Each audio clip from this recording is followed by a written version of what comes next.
Assalamualaikum warahmatullahi wabarakatuh. Saya mewakili dari kelas 1253 kelompok B akan mempersembahkan pameran seni budaya yang bertema Budaya Nusantara. Sebelumnya, perkenalkan nama saya Dugrahan Daru Saputra, nomor absen 27, saya di sini sebagai ketua. Perkenalkan nama saya Octavianus Nadasyawan, nomor absen 29, saya di sini sebagai wakil ketua. Perkenalkan nama saya Nur Hidayati, nomor absen 28, saya sebagai sekretaris 1. Perkenalkan nama saya Nadila Yoni, absen 24 sebagai sekretaris 2. Perkenalkan nama saya Melani Anggreni, nomor absen 20, saya selaku bendahara 1. Perkenalkan nama saya Rismananda Budi Pratiwi, nomor absen 32 selaku bendahara kedua. Perkenalkan nama saya Muhammad Rafi Purbaya, nomor absen 21, saya sebagai tim dekor. Perkenalkan nama saya Reno Mardi Putra, absen 30, saya di sini sebagai editor. Perkenalkan nama saya Muhammad Rizky Aliflana, saya absen 22. Di sini saya sebagai tim editor.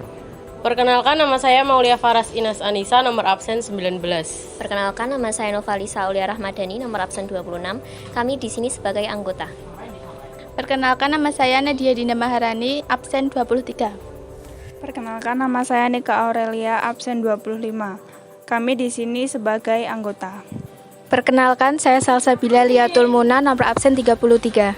Perkenalkan nama saya Sekara Ayundra, nomor absen 34. Perkenalkan saya Vivi Ardita Putri, absen 35. Kami di sini sebagai anggota. Nama saya Ricky Abednego, nomor absen 31. Saya di sini sebagai anggota.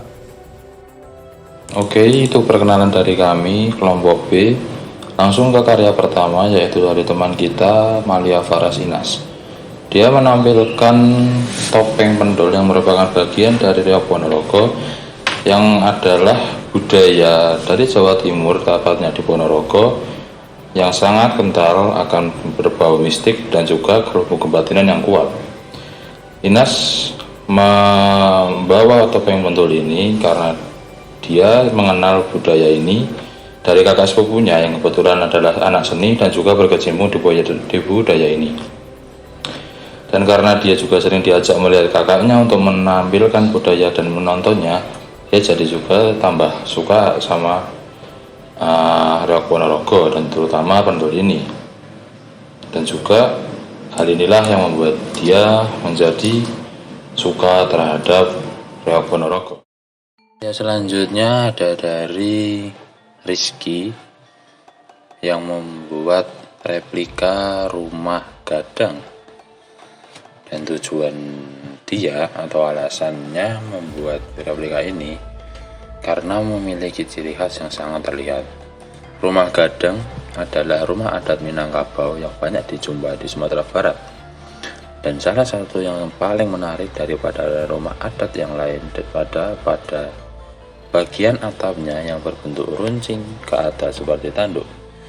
Mirip seperti punya Milani, tapi ini versi real atau 3 dimensinya. Silahkan dinikmati kawan-kawan. Oke, lanjut. Untuk karya selanjutnya ada dari teman kita, yaitu Nadia Dinda.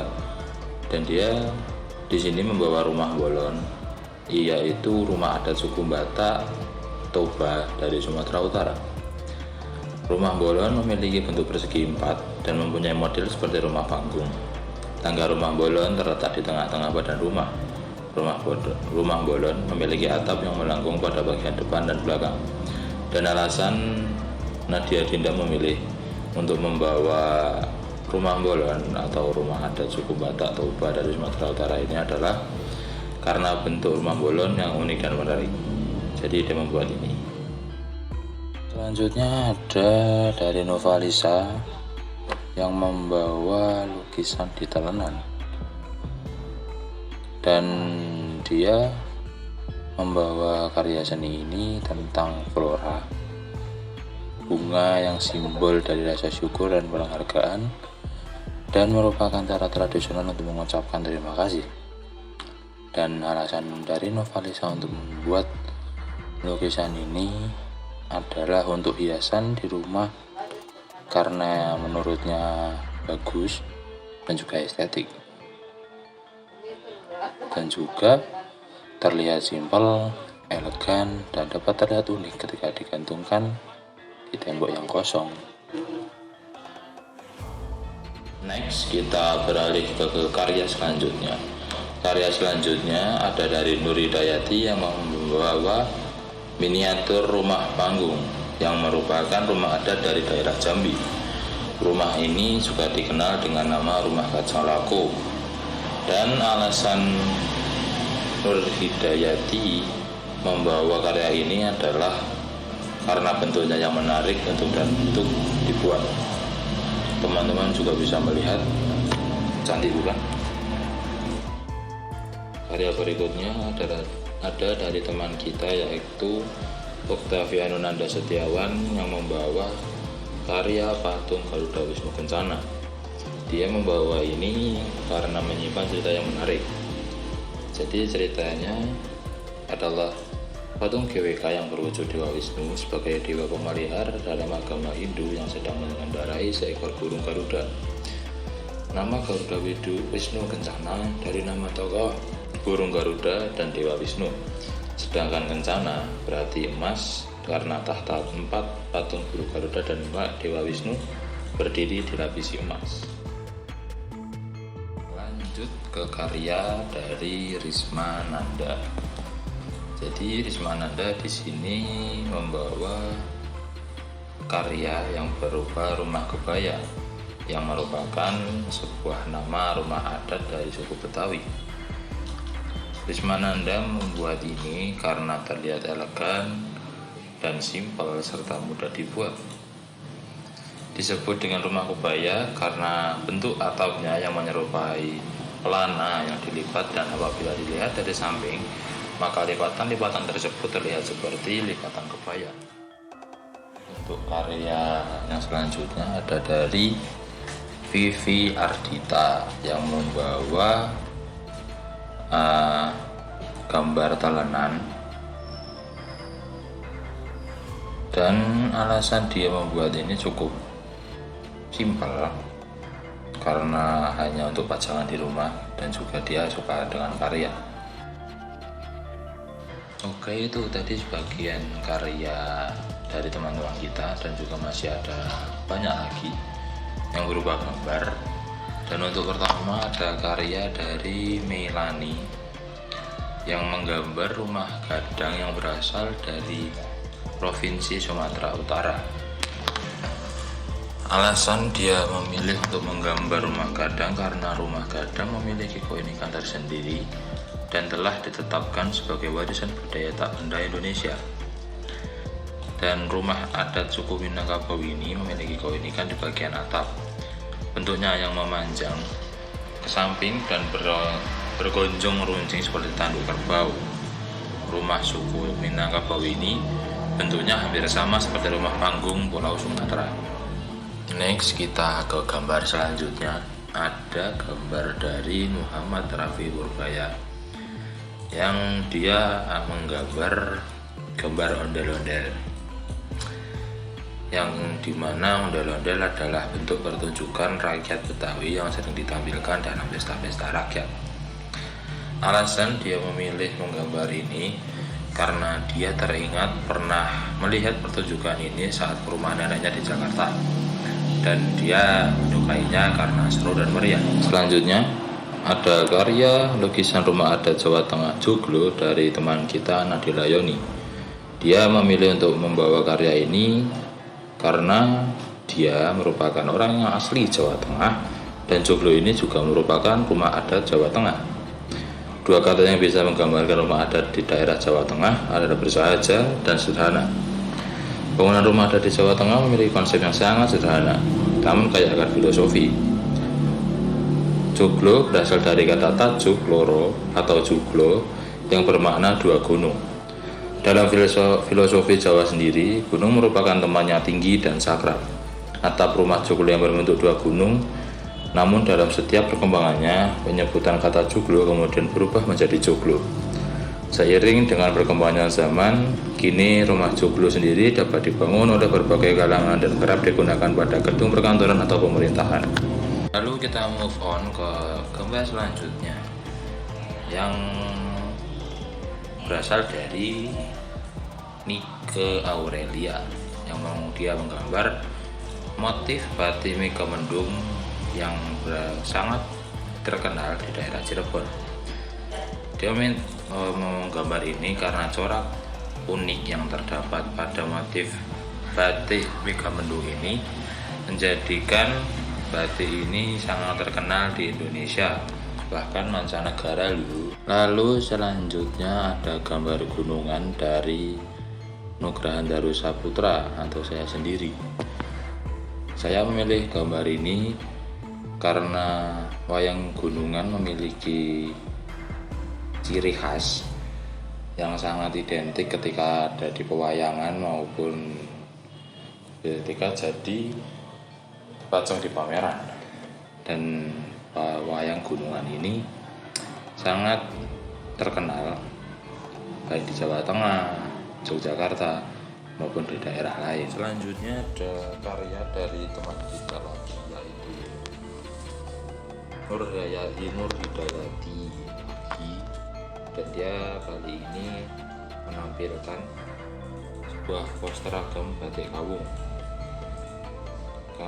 Batik kawung yang memiliki motif geometris yang berjajar dan rapi, berasal dari kota Yogyakarta dan termasuk salah satu motif batik yang tertua ditemukan di daerah Jawa. Dan alasan dia membawa ini adalah agar lebih mengetahui bahwa batik motif kawung itu sangat beragam. Lanjut lagi ya teman-teman, kali ini ada dari Risma Nanda, dan kali ini dia membuat gambar tarian Dayak yang berasal dari ibu kota Kalimantan Tengah, yaitu kota Palangkaraya, yang mengisahkan kepahlawanan Tambun dan Bumai mengusir musuh yang akan merampas hasil panen rakyat.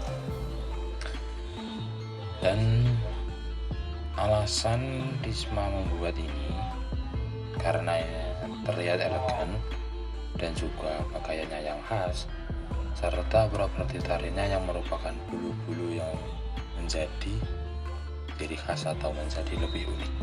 Berpindah ke karya selanjutnya. Lalu di sini ada karya dari Reno, yaitu gambaran relief Candi Kalasan dengan teknik point tulis.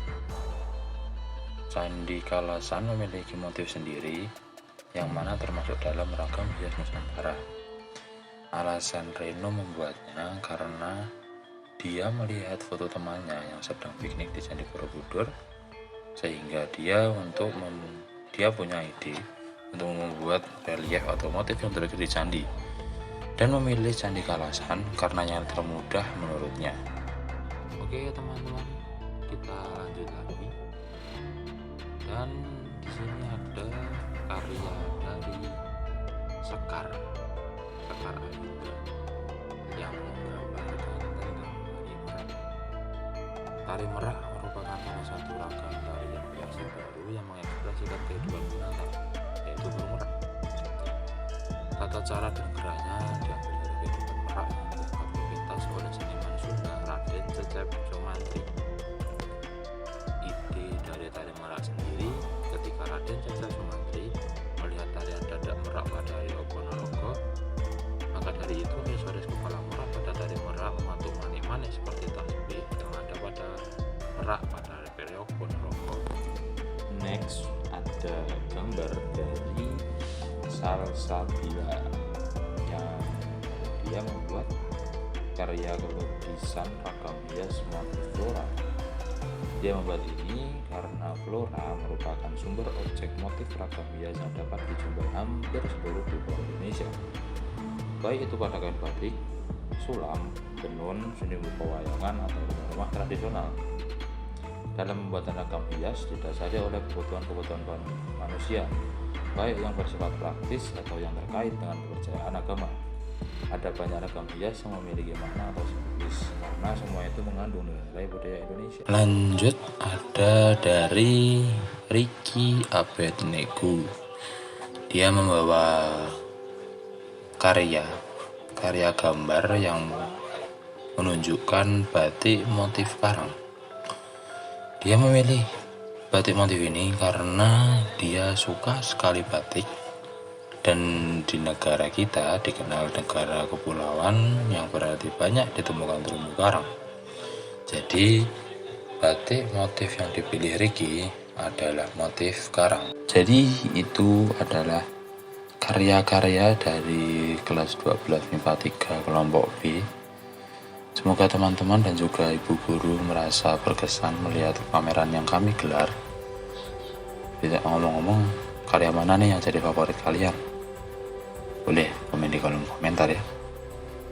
Dari kami kelas 12 MIPA 3 kelompok B mengucapkan terima kasih, dan juga mohon maaf apabila ada salah-salah kata, salah perbuatan maupun kekurangan suatu apapun. Terima kasih. Kelompok B luar biasa.